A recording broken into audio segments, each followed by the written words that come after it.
Hey guys, it's me, Coach Purefoy, and I wonder, how well did you do today when you came into the gym?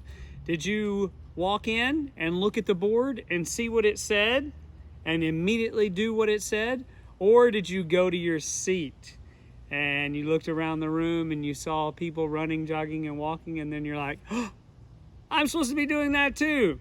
So no bother. We're going to learn how to do what we're supposed to do when we walk into the classroom, into the gym. We look at the board and we see what the board says, and then we start our activity. Sometimes it might have an activity on it, and sometimes it might just say to sit down on your spot. And we're learning that only being the second week of school. Today, we're going to do a lot of activities. We're going to have the opportunity to do several, but if Miss Massey and Coach Stewart decide that they see that we're doing great on one, we might stick to that one, or we might move on to the next game. We're going to play a game called Gladiators that has you trying to tag your partner's knee. And that is a game where you're going to square off right in front of each other, so you're not moving around the gym or anything like that. You're just kind of moving around trying to touch the other person's knee that you're a partner with. A lot of the games that we're playing today include you having a partner. I want you to try your best today to pick different people. Might not necessarily always be your friend, could be somebody that you haven't played with. It just gives you a challenge. Girls, you don't always have to pick a girl, and boys, you don't always have to pick a boy. The next game is cats and dogs, and you're going to pair up with a partner, and you're going to decide who's going to be the cat and who's going to be the dog. And then you're going to play a game of rock, paper, scissors, and whoever loses is going to run away, and the other one is going to chase them and try to tag them. Remember, whenever you're tagging people, you need to be aware of your surroundings, and if people are falling down, that means that they got you. That is only a game where you are paired up with one person and you are chasing one person. The next game is called charades. You're going to pair up, again, picking someone different, and in charades, you're going to have 1 minute until Miss Massey or Coach Stewart announces that it's time to stop. And in that 1 minute, one of you is going to be doing movements and acting out different activities. It could be movements, it could be different activities. If you're going to act out baseball, if you're going to act out throwing, whatever that is, and they're trying to guess as many as they can in 1 minute. And after that minute, you're going to switch roles and the other person is going to take a try. And after you've both gone, then they'll decide if they want you to pick another partner and do it again.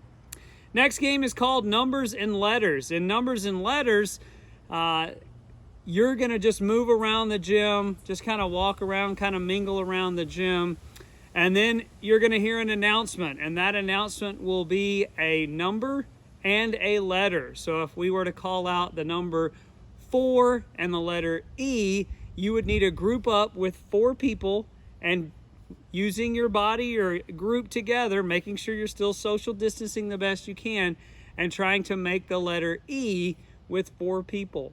And the first group to make the letter E with 4 people will win, and then we'll say new game or mingle, and then we'll announce a new combination, maybe 2Y. And 2 people have to create the letter Y. One single letter, not both of you making the same letter. That's Numbers and Letters. Next is called Copycats. In Copycats, you're pairing up with another person, and you're going to have about 10 seconds, and one of you is going to be doing things, and the other one is going to be standing there trying to mirror and to copy all of your movements exactly the way it is. Remember, in a mirror, everything is opposite. If I hold up my left hand in the mirror, it looks like it's my right hand.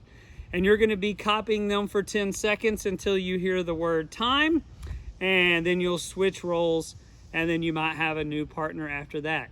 You might try to trick your partner as you're doing the movements and freezing, seeing if they pay attention, and then keep moving to see if they can copy your movements. And the last game that you might get to today is called Dragons and Knights. In Dragons and Knights, everyone is spread out in the gym. And in this gym, we're running around, but we're making sure that we pay attention to two things. In your mind, and without telling anyone, you're going to pick one student to be the dragon and another student to be your knight. And no one knows who your knight is, and no one knows who your dragon is.